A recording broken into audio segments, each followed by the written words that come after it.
Hey guys, welcome back to the channel. कैसे हो आप सब? आई होप कि आप सब सेफ हो गए। मेरा नाम है वंशज और गाइस आज हम करने वाले हैं 20 मिनट रिवीजन सीरीज में चैप्टर भाई kinetic theory of gases, KTG के नाम से बोलते हैं। सबसे पहले इस वीडियो को देखने से पहले थर्मोडायनामिक्स पढ़ के आ जाना, क्योंकि थर्मोडायनामिक्स अगर पढ़ के आ जाओगे तो ये चैप्टर तो भाई बहुत आसान है, समझ रहे हो। बहुत शॉर्ट में हम इसको खत्म करने वाले, जल्दी से जल्दी। कुछ समझाने का नहीं है। थर्मोडायनामिक्स में बहुत सारी चीज़ ऑलरेडी समझा चुका हूँ, फिजिक्स वाले में भी, केमिस्ट्री वाले में भी, as well as states of matter chapter पढ़ के आ जाना केमिस्ट्री से भी। बस ये काम करके आ जाना, ये चैप्टर अच्छे से क्लियर हो जाएगा। एक बहुत इंपॉर्टेंट इन्फॉर्मेशन की भाई अनअकैडमी प्रोडिजी अब एक्सटेंड कर दिया गया है 27 फेब तक। यहाँ पे 27 फेब तक यहाँ पे अनअकैडमी प्रोडिजी को एक्सटेंड कर दिया गया। तो आपके लिए पास एक गोल्डन चांस है कि आप अनअकैडमी प्रोडिजी में एनरोल हो जाओ। ये कैप्टिट्यूड टेस्ट है और यहाँ पे आपको काफ़ी सारे प्राइजेस देखने को मिलते हैं। आपको एप्पल मैकबुक, आईपैड, आईफोन जैसे एक्साइटिंग रिवॉर्ड्स देखने को मिलते हैं। साथ साथ आपको स्कॉलरशिप्स काफ़ी सारी देखने को मिलती हैं। एंड सबसे इंपॉर्टेंट बात कि यहाँ पर आपको रैंक वाइज आपको अपनी स्कॉलरशिप्स देखने को मिलेंगी। तो अनअकैडमी प्रोडिजी को भाई एनरोल करना ना भूलें। आप कौन सा कोड यूज़ करोगे? वंशज 5, ठीक है। वंशज 5 कोड यूज़ करने से हमें सारे सब्सक्रिप्शंस पे 10% ऑफ भी देखने को मिलता है ना। 10% ऑफ देखने को मिलेगा। अपन अनअकैडमी प्रोडिजी में एनरोल हो जाओगे। साथ ही साथ भाई क्लास 10th वालों के लिए, अगर आपको कोई भाई बहन क्लास 10th में हो तो उसके लिए छोटी सी इन्फॉर्मेशन कि भाई वहाँ पे मेरे बैचेस चल रहे हैं। ऑलरेडी मैं बायो पढ़ा रहा हूँ, बट यहाँ पे 21 से बिग बैंग थ्योरी बैच आ रहा है, पर उसमें मैं केमिस्ट्री के ले रहा हूँ। तो 22 से यहाँ पे मेरी क्लासेस स्टार्ट है बिग बैंग थ्योरी बैच की। तो वो जाके भी आप एनरोल कर सकते हो। लिंक डिस्क्रिप्शन में वंशज 5 कोड यूज़ कर लो। प्लस या फिर आइकॉनिक सब्सक्रिप्शन के लिए आइकॉनिक में आपको प्लस मेंटर देखने को मिलता है। तो ये सारी चीज़ें आप एनरोल कर सकते हो वंशज 5 के थ्रू। सबका लिंक डिस्क्रिप्शन में है। और अनअकैडमी प्रोडिजी को भाई एनरोल करना ना भूलें, उसका भी लिंक डिस्क्रिप्शन में दिया हुआ है।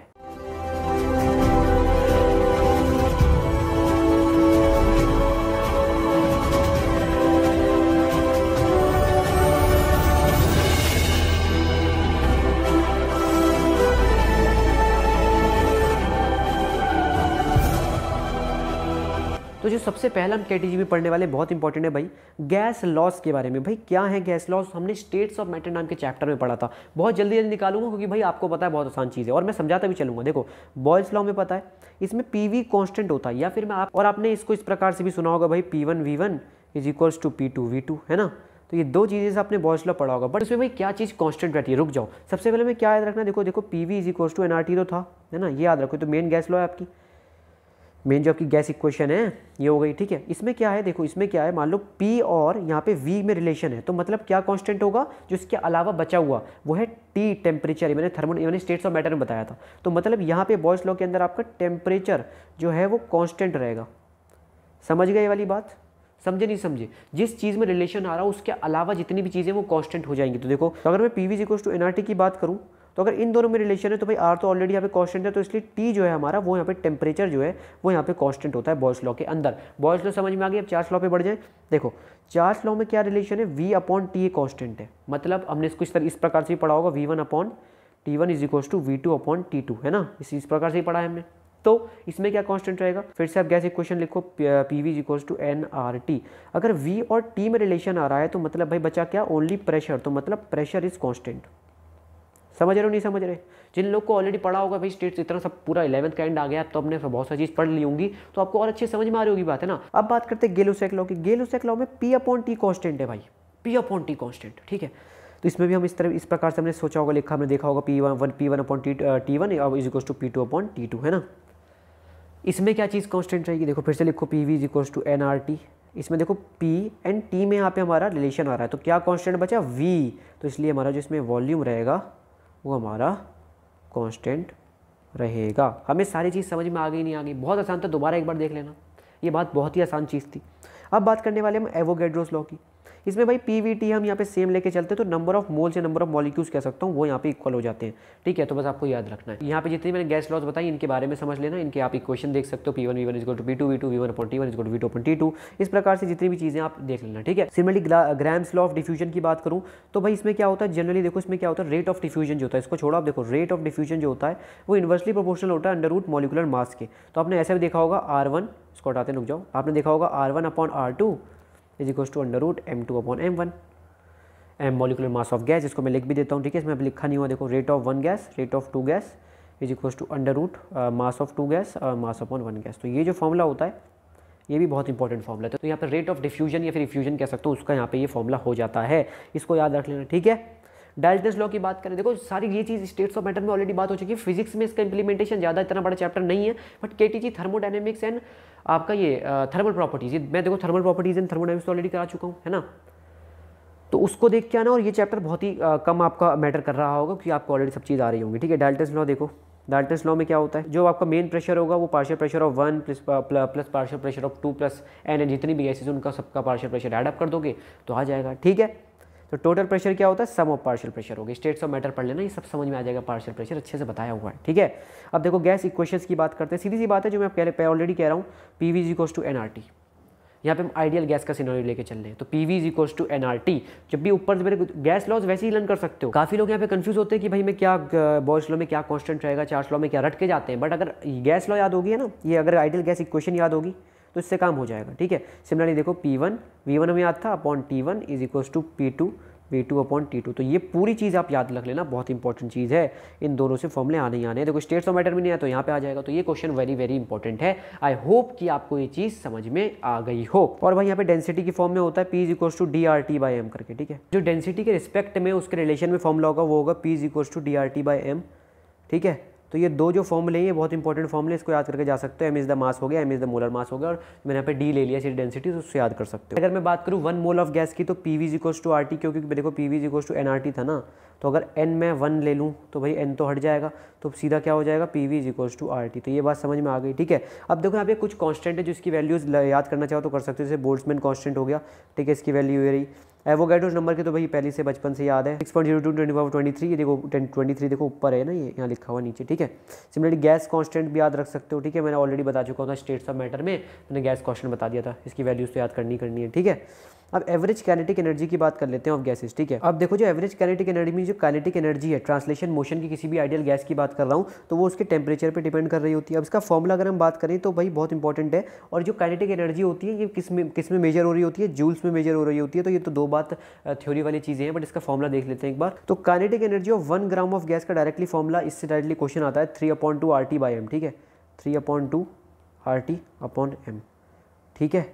तो ये क्या है भाई, एवरेज काइनेटिक एनर्जी का फॉर्मूला क्या है, 3/2 RT/m। तो ये याद कर लोगे, सही बात है। गैस लॉस पढ़ लिया, एवरेज काइनेटिक एनर्जी याद हो गई, PV is equals to NRT gas equation याद हो गई। और अब मेन जो बात है वो वेलोसिटी ऑफ गैसेस की बात है भाई। तो अब बात करते हैं वेलोसिटी ऑफ गैसेस की। इसमें 3 टाइप की वेलोसिटीज़ है, बहुत इंपॉर्टेंट है। देखो उनके डायरेक्टली जो मेन फॉर्मूला बस वो याद करवा देता हूँ आपको, ठीक है। तो पहला तो एवरेज वेलोसिटी होगा, उसके बारे में जल्दी से डिस्कस कर लेते हैं। एवरेज वेलोसिटी मतलब यहाँ पे अर्थमेटिक मीन हम ले रहे होंगे यहाँ पे velocity of the molecules of gases किसी भी गिवन टेम्परेचर पर। इसका जो डायरेक्ट देखो हम एवरेज निकाल लें, बट इसका अगर डायरेक्ट एक फॉर्मूला बात करूँ तो बहुत इंपॉर्टेंट फॉर्मूला है। और जो इंपॉर्टेंट फॉर्मूला आपको याद रखना है वो याद रखना है √8 RT/m, ठीक है। बस ये याद रख लेना है, ठीक है। देखो यहाँ पे बोल्ट्जमैन कांस्टेंट के फॉर्म में उसके रिलेशन में भी फॉर्मूला दे रखा है, बट हमें जो याद रखना है वो याद रखना है √8 RT/m, ठीक है। √8 RT/m याद रख लिया, ये तो याद हो जाएगा ना। 8 तो नॉर्मल है, R हमारा gas constant, T is the temperature, pi यहाँ पर पाई की जो वैल्यू होती है, M is the mass, molecular mass हो गया, ठीक है। अब दूसरा जो वेलोसिटी है वो है रूट मीन स्क्वायर वेलोसिटी। इसका जो मेन फॉर्मूला है वो है √3 RT/m, ठीक है। अब रूट मीन स्क्वायर कैसे, देखो पहले तो आपने क्या किया, पीछे से स्टार्ट करेंगे हम, ठीक है। पीछे से स्टार्ट करते हैं, पहले हम इसका स्क्वायर निकालेंगे। देखो सबका इन्होंने हमने स्क्वायर किया, सबका स्क्वायर कर रहे हैं हम, देख रहे हो ये 3 नहीं है, ये 2 है, ठीक है। इसको सही करता हूँ मैं, ये 2 है, ठीक है। तो पहले हमने इनका सबका स्क्वायर किया, उसके बाद हमने इसका मीन निकाला। तो पहले हमने मीन निकाले, देखो ये मीन निकल गया इसका, उसके बाद हमने उसके ऊपर रूट लगा दिया, तो रूट मीन स्क्वायर। तो पीछे से चलोगे तो आपको समझ में आ जाएगा। इसका जो मेन फॉर्मूला याद रखना है वो याद रखना है √3 RT/m। तो हमने क्या याद किया अभी तक, हमने याद किया एवरेज वेलोसिटी √8 RT/m, फिर root mean square velocity √3 RT/m, और एक जो मात्र बचा वो बचा हमारा मोस्ट प्रोबेबल वेलोसिटी। इसका जो फॉर्मूला है वो है √2 RT/m, ठीक है। तो जो हमने 3 चीज़ पढ़ी उसको देखते हैं। पहले हमने क्या पढ़ा, √8 RT/m, फिर हमने पढ़ा √3 RT/m, और लास्ट में हमने पढ़ा √2 RT/m। देखो हम नीचे जाते थे, 3 RT/m फिर 2 RT/m, ठीक है। तो ये क्या थी, ये थी एवरेज वेलोसिटी, ये क्या थी, ये थी root mean RMS root mean square velocity, और ये थी हमारी मोस्ट प्रोबेबल वेलोसिटी, ठीक है। तो ये 3 बातें जो आपकी याद रखनी है। आई होप कि आपको चीज़ समझ में आ गई हो, इसको रेस कर देते हैं, ठीक है। अब यहाँ पे एवरेज, VRMS और मोस्ट प्रोबेबल में एक रिलेशन आपको याद रखना है, ठीक है। इसमें कौन सबसे ज़्यादा है, मैंने पूरा स्टेट्स ऑफ मैटर ही छपा पढ़ा है फिर, ठीक है। स्टेट्स ऑफ मैटर कितने अच्छे से पढ़ाया था, आपने सपोर्ट भी दिखाया। तो ये वही सेम चीज़ है, मैंने बोला स्टेट्स ऑफ मैटर पढ़ के आ जाओ, और इस चैप्टर को करने के लिए थर्मोडायनेमिक्स पढ़ लो, क्योंकि उसमें फ्रीडम वाला, डिग्री ऑफ फ्रीडम वाले फॉर्मूलेस बताए थे मैंने, ठीक है। CPC भी बताया था, थर्मल प्रॉपर्टीज भी बताया था, ठीक है। तो देखो जो VRMS है वो सबसे ज़्यादा होती है, उसके बाद आपकी यहाँ पे आएगी एवरेज वेलोसिटी और लास्ट में आएगी मोस्ट प्रोबेबल। तो ये आपको सीक्वेंस याद रखना है, ठीक है। इसका रेशियो भी देखो, इसका रेशियो देखो, VRMS ratio, average ratio, most probable 1.73 ratio, ये हो गया 1.60 1.41। तो ये याद रखना है, ठीक है। इसको याद करना चाहो तो याद कर सकते हो, बट सीधा याद रखना मोस्ट जो रूट मीन स्क्वायर है वो सबसे ज़्यादा है, फिर आपकी एवरेज आती है और फिर आपकी मोस्ट प्रोबेबल आती है, बात खत्म। CP CV and gamma already बता चुका हूँ। Specific heat at constant volume हमारा CV हो गया, एट कांस्टेंट प्रेशर हमारा CP हो गया, और गामा CP/CV हो गया। पूरा ये तो अभी बताया ना पिछले चैप्टर में, कौन सा है, थर्मल प्रॉपर्टीज में बताया था यार, सॉरी थर्मोडायनेमिक्स में बताया था अभी, है ना। देखो यार ये सेम टेबल मैंने उसमें बताई थी। आप देखो मोनोटॉमिक के लिए जो डिग्री ऑफ फ्रीडम होता है वो 3 होता है। अभी डिग्री ऑफ फ्रीडम आगे पढ़ोगे ना, बताता हूँ, एफ जिसको बोलते हैं, ठीक है। डायटोमिक के लिए 5 होता है, लीनियर के लिए यहाँ पे 7 होता है, नॉन लीनियर के लिए 6 होता है। देखो CP एंड CV की मैंने ऑलरेडी बता चुका हूँ, ये तो आपको डायरेक्टली लर्न करना है, ठीक है। गामा में पता है, gamma is equal to CP/CV, ठीक है। तो मैंने क्या कहा था कि अगर CP याद हो, CV याद हो, तो उसको डिवाइड करोगे तो क्या होगा, देखो 5R/2 डिवाइडेड बाई 3R/2, तो 2 से 2 गया, R से R गया, तो क्या हुआ 5/3 आ गया। ये तो लिखा हुआ है गामा की वैल्यू। तो बस CP CV बताओ तो गामा क्या होगा, CP/CV। तो बस ये टेबल में डिग्री ऑफ फ्रीडम एक नई चीज़ है, इसके तुम्हें वैल्यू याद रख लेनी, बाकी तुम्हें पता है। देखो काइनेटिक एनर्जी पर मॉलिक्यूल की बात करूँ तो डिग्री ऑफ फ्रीडम के रिस्पेक्ट में यहाँ पे इसका एक फॉर्मूला है। मैंने डिग्री ऑफ फ्रीडम बताया था यार तुम्हें, उसमें थर्मोडायनेमिक्स में समझ गए ना, बस वही। तो FR/2 आपका काइनेटिक एनर्जी पर मोल का फॉर्मूला हुआ। F अगर मोनोटॉमिक दे रखा होगा तो क्या लोगे, 3 लोगे। डायोटॉमिक क्या दे रखा होगा तो 5 लोगे, ठीक है। लीनियर दे रखा होगा तो क्या लोगे, 7। नॉन लीनियर दे रखा होगा तो 6। तो ये चीज़ें जो आपको समझनी है, ठीक है।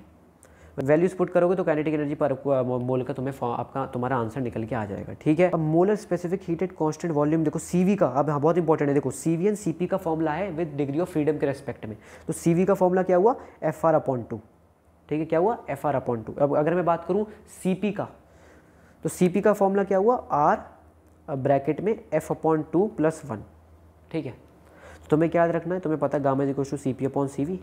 तुम्हें F की वैल्यूज याद रख लेनी है मोनोटॉमिक डायटोमिक के लिए, और तुम्हें CP एंड CV के फॉर्मूलेज याद रखने हैं in respect two degree of freedom. तो हमारा पहले क्या हुआ, देखो CV का क्या हुआ, FR/2 हो गया डिग्री ऑफ फ्रीडम के रिस्पेक्ट में, और CP का क्या हो गया, R ब्रैकेट में F/2 + 1, ठीक है। बस याद रखना है। और रेशियो मैं ऑलरेडी बता चुका हूँ, गामा होता है CP/CV। गामा की अगर मैं गामा की वैल्यू लिखने लग गया F के रिस्पेक्ट में तो 1 + 2/F। बहुत इंपॉर्टेंट फॉर्मूले थे, देखो CP का फॉर्मूला हो गया, CV का फॉर्मूला हो गया, गामा का फॉर्मूला हो गया, ये तीनों के फॉर्मूले हो गए किसके रिस्पेक्ट में, डिग्री ऑफ फ्रीडम के रिस्पेक्ट में। तो बस ये तुम्हारे लिए एक नई चीज़ है। तो डिग्री ऑफ फ्रीडम तुम्हें क्या, तुम याद अपने टेबल दे दिए, उससे तुम याद कर सकते हो, ठीक है। स्पेसिफिक हीट ऑलरेडी बता चुका हूँ, NCV∆T हो गया, CP∆T हो गया कांस्टेंट प्रेशर में, कांस्टेंट वॉल्यूम में NCV∆T हो गया। ये तो बहुत, जब भी मैं इस चैप्टर को थोड़ा मैं लेट रख रहा था क्योंकि मैं चाहता था पहले अगर तुम पढ़ दोगे तो ये चुटकी में चैप्टर तुम्हारा खत्म हो जाएगा। अब मीन फ्री पाथ क्या, एक बहुत इंपॉर्टेंट फॉर्मूला है, इसको देखो हम इससे डिनोट कर रहे होते हैं। अब देखो जब भी कोलिजन हो रहा होता है, जो मॉलिक्यूल ऑफ गैस है वो बिल्कुल स्ट्रेट लाइन में मूव कर रहा होता है विद कांस्टेंट वेलोसिटी, ठीक है। अब देखो मीन फ्री पाथ जो है, ठीक है, इसका फॉर्मूला बहुत इंपॉर्टेंट है, ये है 1/√2 π/n⁴। ये नीट के कितनी बार क्वेश्चन में आया है, ठीक है, प्रीवियस ईयर क्वेश्चन में भी है। इसमें डायरेक्टली बोलता है कि जो ये है इसका रिलेशन क्या है d के साथ, है ना। तो इसका जो रिलेशन है वो है इन्वर्स में d², ठीक है। d क्या है, डायामीटर ऑफ द मॉलिक्यूल है।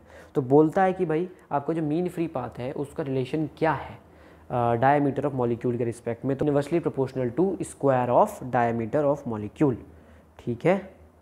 n क्या है, नंबर ऑफ मॉलिक्यूल्स पर वॉल्यूम है, ठीक है। अब ब्राउनियन मोशन की बात करूं तो भाई बचपन से पढ़ते आ रहे हैं, जैसे जिगजैग मोशन हो गया गैस मॉलिक्यूल्स का, तो उसको ब्राउनियन मोशन कहूँगा। ये क्यों होगा, रैंडम कोलिजन की वजह से होता है मॉलिक्यूल्स के। जस्ट एक डेफिनेशन है, पढ़ना पढ़ लो। यहाँ पे एक दे रखा है कि जिगजैग जो मोशन ऑफ पोलन ग्रेन्स होता है वो होता है अप्रॉक्सीमेटली 10⁻⁻15 मीटर के अराउंड, क्योंकि माइक्रोस्कोप से देखा जाता है। जस्ट थ्योरेटिकल पार्ट है, इसको देखना देखो, बट ऊपर वाले मेन फॉर्मुलेज इंपॉर्टेंट है। मिक्सिंग ऑफ डिफरेंट गैसेस, भाई CV यहाँ पे अलग होगा, ठीक है, CV1 लोगे, फिर N1 अलग लोगे, N2 अलग लोगे। इसका मेन फॉर्मूला क्या है सर वो बताओ, वो ही मैं बता रहा हूँ, ठीक है। तो भैया इसका जो मेन फॉर्मूला है वो CV मिक्स का होता है। यहाँ पर वो क्या होता है, N1 CV1 + N2 CV2, ये चलता चले जाएगा डिफरेंट गैसेस के लिए, अपॉन N1 + N2, बस जस्ट एवरेज निकालते हैं। ये बहुत आसान है यार, मिक्स कर दो बस, है ना। मैं क्या कह रहा हूँ, देखो इस चैप्टर में सिर्फ और सिर्फ जनरल ऊपर वाले फॉर्मुलेज इंपॉर्टेंट है, बाकी उसको ऐड अप करते जाओगे तो मिक्स का बन जाता है सारी चीज़ें, है ना। इसके नोट्स तो तुम्हें हमारी वेबसाइट पे मिल जाएंगे engineering.in पे, ठीक है। और इंस्टाग्राम पे फॉलो मार सकते हो अगर डाउट्स वगैरह हो तो, ठीक है। और देखो यहाँ पे मैंने इस डायग्राम के फॉर्म में दे रखा, तो ये डायग्राम है और ऊपर मोनोटॉमिक डिग्री ऑफ फ्रीडम वाला। तो इस चैप्टर में डिग्री ऑफ फ्रीडम के अलावा और कुछ नहीं है तुम्हें, बाकी तुम्हें सब ऑलरेडी तुम पढ़ चुके हो, है ना। और ये डायग्राम है, इसको एक बार देख लेना। CV mix NCV1 plus N2CV2 N1 plus N2 different gases के लिए एडअप करके अपन N1 जितने भी उसके नंबर ऑफ मॉलिक्यूल्स है उसको डिवाइड कर दोगे, CV मिक्स का फॉर्मूला आ जाएगा। आई होप कि तुम्हें समझ में आओगा। N1 मोल्स ऑफ गामा 1 है, ये सब चीज़ें हैं तुम्हें, आई होप कि तुम्हें समझ में आ गया होगा ना। डिफरेंट फॉर्मुले एक बार पढ़ना चाहो तो पढ़ सकते हो। सिमिलरली देखो ये लास्ट वाला फॉर्मूला भी देखो 2 गैसेस के लिए, ये रहा। इस चैप्टर में क्या इंपॉर्टेंट है सर, देखो चैप्टर खत्म हो गया तुम्हारा, है ना, चैप्टर खत्म हो गया है। तो भाई क्या इंपॉर्टेंट है इसमें, देखो डिग्री ऑफ फ्रीडम कर लो एक बार।